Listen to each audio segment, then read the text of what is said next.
Hola, bienvenidos al canal.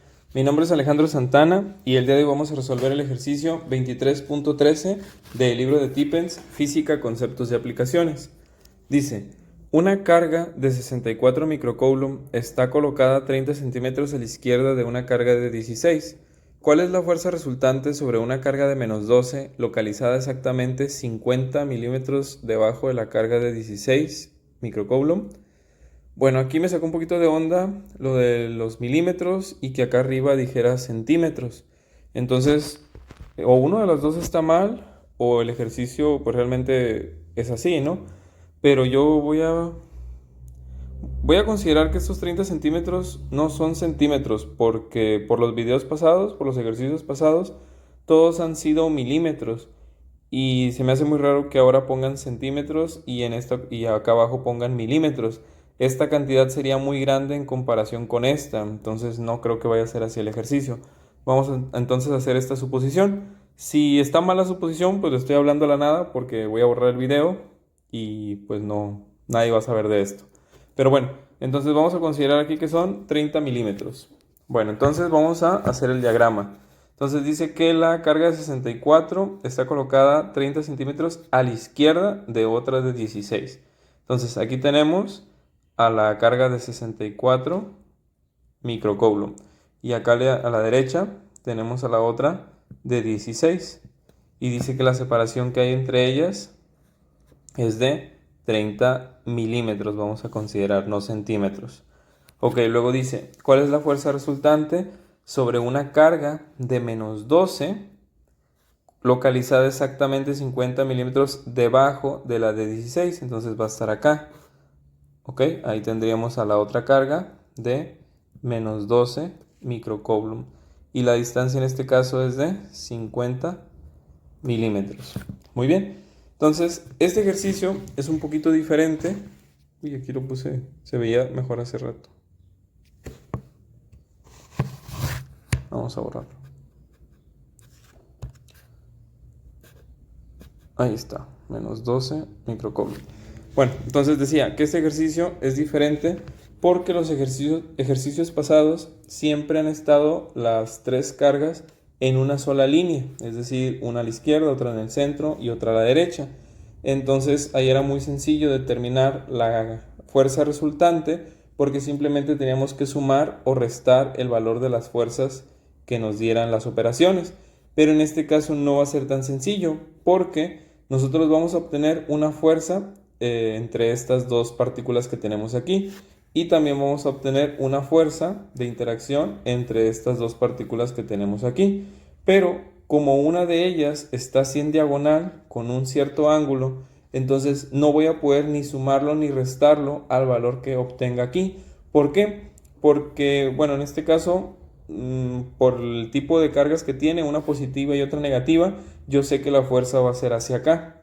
Entonces, esta carga, o esta fuerza, perdón, apuntaría en esta dirección y esta otra fuerza apuntaría también en esta otra dirección, hacia arriba, porque también aquí tengo negativo y aquí tengo positivo, entonces será una fuerza de atracción. Pero bueno, lo vamos a analizar otra vez más adelante. El chiste es que una de las fuerzas va a ir en esta dirección y la otra va a ir en esta otra dirección. Entonces, aquí no hay ningún problema. Yo sé que toda la fuerza, o sea, el valor que a mí me salga, todo ese valor apunta para acá. Pero en la fuerza que apunta hacia la izquierda hay un problema. No sé qué tanto del valor que yo obtenga se aplica hacia la izquierda y qué tanto se aplica hacia arriba. Sé que todo ese valor se aplica de forma diagonal, pero si yo quiero sumar esas dos fuerzas, no lo puedo hacer a menos que descomponga esta fuerza en una fuerza horizontal y una fuerza vertical. A eso se le llama descomposición vectorial, que lo vamos a ver ahorita más adelante. Bueno, vamos a empezar sacando entonces los valores de las fuerzas. Entonces, sabemos que por la ley de Coulomb tenemos esta fórmula que ya hemos venido trabajando. Entonces, ahora sí, sustituyendo los valores, nos queda que K, pues K vale 9 por 10 a la 9, Newton metro cuadrado sobre Coulomb cuadrado. Esto lo vamos a multiplicar por el valor de las dos cargas. Vamos a decir que esta es la carga 1, la carga 2 y la carga 3. Entonces, estamos sacando la fuerza de interacción entre la partícula 1 y la partícula 3. Entonces nos quedará que el valor de la carga será 64 por 10 a la menos 6 por 12 por 10 a la menos 6. Ya hemos hablado de que no le vamos a hacer caso al signo de menos. Y esto dividido entre la distancia. Ok, aquí hay un problema. No sabemos cuál es la distancia que hay de manera diagonal, porque sabemos la distancia horizontal y sabemos la distancia vertical, pero eso no nos sirve porque necesitamos saber esta distancia entre estas dos partículas. Entonces, ¿de qué nos podemos apoyar para sacar esa distancia? Pues vemos que se nos forma como una especie de triángulo rectángulo que aquí tenemos. Entonces, el valor que nos hace falta es el valor de la hipotenusa, y para poder encontrar ese valor podemos hacer uso de la fórmula de Pitágoras o del teorema de Pitágoras, que dice que la hipotenusa elevada al cuadrado es igual a la suma de los dos catetos elevados al cuadrado. Entonces 30 al cuadrado más 50 al cuadrado es igual al valor que yo estoy buscando al cuadrado. Si yo elevo 30 al cuadrado son 900, 50 al cuadrado son 2500, 900 más 2500 son 3400. Y si yo le saco la raíz a 3400 para poder despejar x, porque el cuadrado pasa como raíz cuadrada al otro lado, eso me da un valor de 58.3. Entonces, quiere decir que la distancia que yo estoy buscando es 58.3 milímetros. No hace falta que aquí ponga milímetros. ¿Por qué? Porque si ambas están en las mismas unidades, es lógico que también la tercera cantidad estará en esas mismas unidades. Por lo tanto, aquí será 58.3 por 10 a la menos 3 metros. ¿Por qué? Porque en esta fórmula la unidad tiene que estar en metros. ¿Y qué hacemos con el mili? Pues es un prefijo que significa por 10 a la menos 3. ¿Ok? Entonces, hacemos la operación en la calculadora. 9 por 10 a la 9 por 64 por 10 a la menos 6 por 12 por 10 a la menos 6 entre, abro paréntesis, 58.3 por 10 a la menos 3, todo ello elevado al cuadrado. Eso da una cantidad de 2033.6 newtons. ¿Ok? Y por esta cantidad que me dio, ya me hace pensar que sí estamos bien al pensar que no eran centímetros, sino que eran milímetros, porque nos da una cantidad que no se sale del rango, es decir, la respuesta es 2600 y aquí tenemos 2033, está dentro de los mismos números. En cambio, si aquí fuera 30 centímetros, esta cantidad sería 10 veces mayor y por lo tanto al elevarse al cuadrado pues también se elevaría mucho, por lo tanto nos daría una fuerza mucho más pequeñita, porque recordar que la fuerza se debilita conforme la distancia aumenta. Entonces, bueno, ahí tenemos esa fuerza de 2033. Muy bien, ahora vamos a sacar la fuerza que está ejerciendo la partícula 2 sobre la partícula 3. Entonces, pues lo mismo, hay que sustituir 9 por 10 a la 9 newton metro cuadrado sobre coulomb cuadrado por el valor de la carga, que son 16 por 10 a la menos 6, por el valor de la otra carga, que son 12, sin el signo. Ahí está. Muy bien. Entre la distancia elevada al cuadrado. Y aquí no hay ningún problema porque la distancia es tal cual, estos 50 milímetros. Entonces, 50 por 10 a la menos 3 metros al cuadrado. Entonces, el valor de la fuerza que estamos buscando será 9 por 10 a la 9 por 16 por 10 a la menos 6 por 12 por 10 a la menos 6 entre 50 por 10 a la menos 3 entre paréntesis. Todo ello elevado al cuadrado.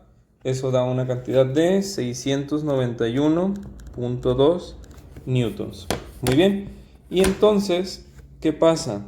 Si nosotros quisiéramos, por ejemplo, sumar directamente 2033 más 691, pues nos damos cuenta que esto nos va a dar como 2720, algo así. Entonces, pues vemos que no es la cantidad que viene como respuesta en el libro. Entonces era lo que comentábamos al inicio, como uno de los vectores o una de las fuerzas está de manera diagonal o con un cierto ángulo, entonces no podemos sumar literalmente 2033 más 691 como lo hacíamos con los números tradicionales, con la aritmética tradicional, sino que aquí tendremos que utilizar otros criterios para poder sumar estos números, ¿ok? ¿Y cuáles son esos criterios? Bueno, dijimos que íbamos a tener que descomponer el vector y lo que teníamos que hacer era convertir este vector fuerza que tenemos aquí en otros dos vectores. Vamos a hacerlo aquí abajo. Tenemos aquí las tres partículas, ok, las tres cargas. Entonces, estas dos de acá son positivas y esta de acá es negativa. Aquí está, 64 positivo, 16 y menos 12. Entonces, si aquí yo tengo una carga positiva y aquí tengo una carga negativa, ¿qué tipo de fuerza hay? ¿De atracción o de repulsión? Hay una fuerza de atracción. Como estamos analizando esta carga, entonces esta carga se va a sentir atraída hacia esta carga de acá. Por lo tanto, la fuerza será hacia acá porque se siente atraída. Y lo mismo pasa en este caso con esta carga que tenemos aquí arriba. Como una es positiva y la otra es negativa, será una fuerza de atracción y por lo tanto será una fuerza que apunte hacia arriba, hacia esta otra carga, porque se siente atraída hacia ella. Si fuera de repulsión, la fuerza sería hacia acá, porque se sentiría rechazada o repelida por la carga que tenemos acá arriba. Ok, entonces, yo no puedo sumar estos dos valores o restarlos porque no tienen la misma dirección, es decir, uno va totalmente hacia arriba y el otro va hacia arriba, pero con un cierto ángulo. Entonces, lo que dijimos que íbamos a hacer era descomponer este vector en otros dos vectores. Vamos a ponerlo de otro color. Un vector que sea totalmente horizontal y otro vector que sea totalmente vertical. ¿Por qué? Porque este vector vertical sí se va a poder sumar tal cual con este otro vector. Si por el contrario fuera hacia abajo, pues entonces se restarían porque llevan direcciones completamente contrarias. Uno va hacia arriba y el otro iría hacia abajo. Entonces, cuando eso ocurre, sí se puede sumar y restar como tradicionalmente lo hacemos. Pero cuando son valores o vectores que están así inclinados, no. Y por lo tanto tenemos que hacer esta descomposición vectorial. Ahora, ¿cómo le vamos a hacer entonces para descomponer este vector de 2033 en estos otros dos vectores? Bueno, lo que tenemos que hacer es sacar el ángulo que hay entre la hipotenusa y la componente horizontal. De preferencia siempre sacar este ángulo, el de la hipotenusa o el del vector original y la componente horizontal, porque aquí también hay otro ángulo, pero regularmente si queremos, digamos, como que mecanizar esto y aprenderlo y memorizarlo de manera más rápida, yo siempre recomiendo utilizar el ángulo que tenemos aquí. Muy bien, entonces, lo que vamos a hacer, vamos a llamar a este F13X y a este será F13Y, porque el vector se llamaba F1 flechita 3, pues simplemente aquí estoy haciendo referencia que este es en las X, en el eje X, y este es el componente o la componente en el eje Y. Muy bien, dijimos que teníamos que sacar este ángulo. ¿Cómo le vamos a hacer? Bueno, vamos a retomar el triángulo que tenemos acá. Si nos fijamos, aquí tendríamos el triangulito que dibujamos en esta parte, solamente que aquí representé las fuerzas, digamos que un poquito más a escala, porque esta era de 691, la que era completamente vertical, y este es de 2033, que pues es mucho más grande que 691, por eso dibujé este vector más grande. Pero bueno, el chiste es que el ángulo sería este que tengo aquí. Muy bien, ¿cómo le hago para sacar este ángulo? Bueno, pues si yo sé que esto mide 50 milímetros y esto de aquí mide 30 milímetros, porque son las distancias que tenemos, 30 horizontal, 50 vertical, ¿sí? 50 vertical, 30 horizontal, ¿ok? Entonces, ¿cómo le hago para sacar este ángulo? Pues tenemos que recurrir a las identidades o fórmulas trigonométricas, que sería la tangente de un ángulo. Bueno, vamos a escribir esto. La tangente de un ángulo, ¿a qué es igual? La tangente se define como el cateto opuesto entre el cateto adyacente. Entonces, ¿quién es el cateto opuesto a este ángulo? Es el que está enfrente. Vendría siendo el de 50. ¿Y quién es el cateto adyacente? El que tengo a un lado del ángulo, que sería el de 30. Entonces, si yo quiero conocer el ángulo, pues simplemente paso la tangente que tengo aquí hacia el otro lado como tangente inversa, es decir, tangente a la menos 1 del cateto opuesto entre el cateto adyacente. Y eso lo puedo encontrar en mi calculadora. Regularmente viene con letras amarillas encima de la tecla tan en letras amarillas viene otra leyenda ahí que dice tangente o tan a la -1.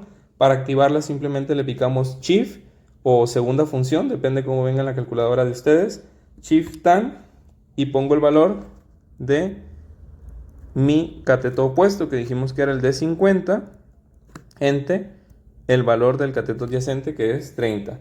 Entonces 50 entre 30, cierro el paréntesis y me da un ángulo de 59.03 grados. Ok, entonces quiere decir que este ángulo es de 59.03. Ahora, ¿qué vamos a hacer con ese ángulo? Bueno, lo que vamos a hacer es que F1 flechita 3x va a ser igual a F1-3 multiplicado por el coseno del ángulo. Y F1 flechita 3y, o sea, la componente en y, va a ser igual al vector original, que es F1 flechita 3, pero multiplicado por el seno del ángulo. ¿Ok? ¿Y por qué uno por el coseno y por qué otro por el seno? Bueno, tengo un video que habla acerca de la descomposición vectorial, que está ese tema en el libro de Tippens en el capítulo 4. Entonces creo que era el 4.1 o el 4.2. En ese video hablo de por qué una componente es con el coseno y por qué otra componente es con el seno. Entonces ahí puedes checar y complementar este video. Bueno, entonces el punto es que aquí nos va a quedar que F1 flechita 3x es igual al valor que tenemos del vector, que son estos 2033.6, multiplicado por el coseno de 59.03. Entonces vamos a escribirlo aquí, 2033.6 por el coseno de 59. Pues 59 vamos a dejarlo porque 0.03 prácticamente no afecta. Entonces nos queda que este valor es igual a 2033.6 por el coseno de 59. Esto nos da igual a 1047.38 newtons. ¿Ok? Y el valor de F1-3y será igual a este mismo valor, 2033.6, pero multiplicado por el seno de 59. Entonces nos queda que este valor es igual a, simplemente cambiamos coseno por seno y nos da 1743.13. También son newtons. Ok. Y entonces, ¿qué vamos a hacer con estos dos valores? Pues lo que habíamos dicho anteriormente. Vamos a hacer algo que se le conoce como sumatoria de fuerzas en X y sumatoria de fuerzas en Y. Es decir, como ya solamente tenemos fuerzas que están totalmente verticales o fuerzas totalmente horizontales, pues es lo que vamos a hacer. Vamos a sumar todas las fuerzas horizontales y vamos a sumar todas las fuerzas verticales o restar, dependiendo de la dirección que lleven y el sentido. Entonces vemos que fuerzas en X solamente vamos a tener una, porque originalmente solo teníamos estas dos blancas, pero esta blanca la quitamos y la cambiamos por estas dos, y de estas dos solamente esta está horizontal. Por lo tanto, la sumatoria de fuerzas en X solamente será la componente en X de la fuerza que aplica la partícula 1 sobre la partícula 3, que son estos 1047.38 newtons. ¿Ok? Pero, ¿qué pasa con la sumatoria de fuerzas en Y? Que en este caso tengo esta fuerza de aquí, que es la componente en Y de este vector, y tengo esta otra fuerza que ya tenía originalmente. Entonces, ambas apuntan hacia arriba. Como ambas apuntan hacia arriba, se van a sumar. Si una estuviera hacia arriba y la otra estuviera hacia abajo, pues una sería positiva y la otra sería negativa y por lo tanto se restaría. Pero bueno, no es el caso. Entonces sumo. ¿Cuánto valía? 691.2 más la componente en Y del otro vector, 1743.13. Si nosotros hacemos esta suma, esto nos da igual a más 691.2. Esto nos da igual a 2434.33 newtons. Ok. Y ahora, ya tenemos esta sumatoria de fuerzas y esta sumatoria de fuerzas. Pero nosotros tenemos que llegar, como dice acá el ejercicio, a una sola fuerza que es de 2650. Y ninguna de estas dos es de 2650. Bueno, lo que pasa es que ahora sí, como ya solamente tenemos las componentes en X y las componentes en Y, ahora tenemos que hacer el proceso inverso. En lugar de descomponer un vector en dos o más vectores, ahora estas dos componentes las vamos a componer, las vamos a regresar a un solo vector, que va a ser el vector resultante, que son estos 2650. Entonces, se da cuenta que lo que está pasando es que tenemos la partícula 3 aquí y tenemos una fuerza de 2434 que apunta en esta dirección, hacia arriba, y otra fuerza de 1047 que apunta en esta dirección. Entonces, lo que vamos a hacer es sacar un vector que sea el resultante, que viene siendo la diagonal de este paralelogramo, se le llama, ¿ok? Y entonces este será nuestra fuerza resultante.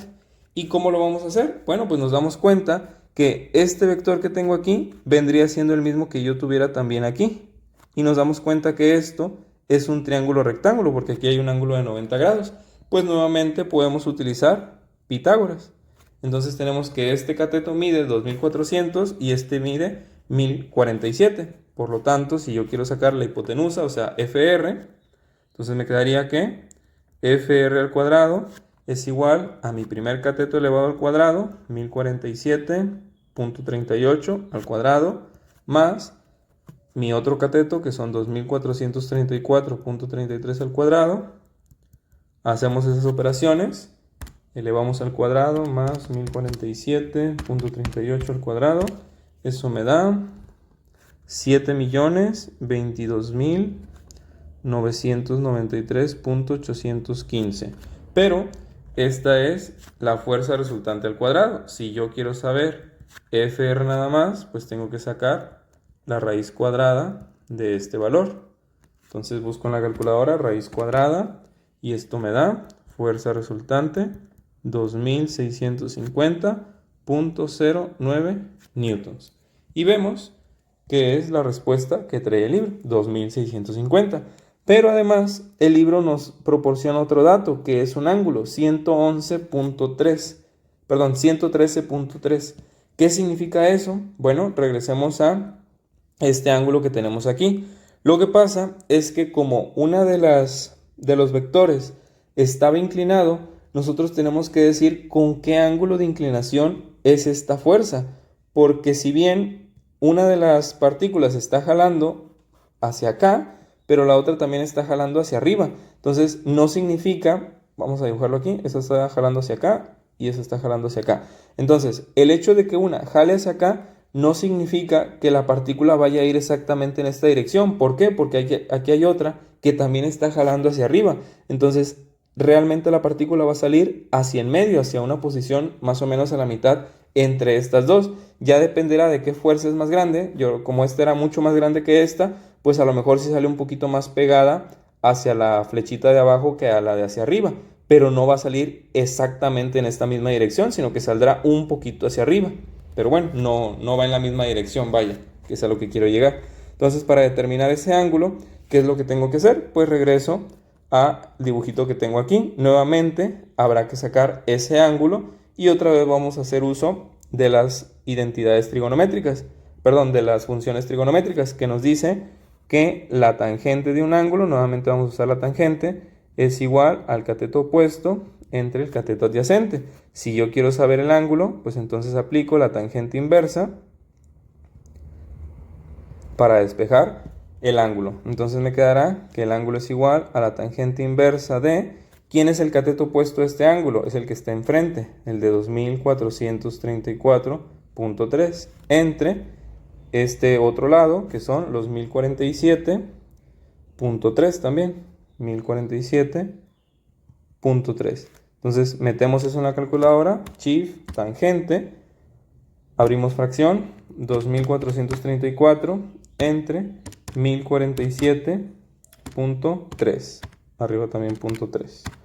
Cierro el paréntesis y esto me da igual a 66.72.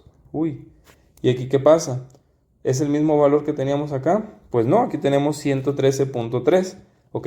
Lo que pasa es que generalmente cuando nosotros tenemos que dar el ángulo con el que sale esa fuerza, tenemos que dar el ángulo con respecto al eje X positivo.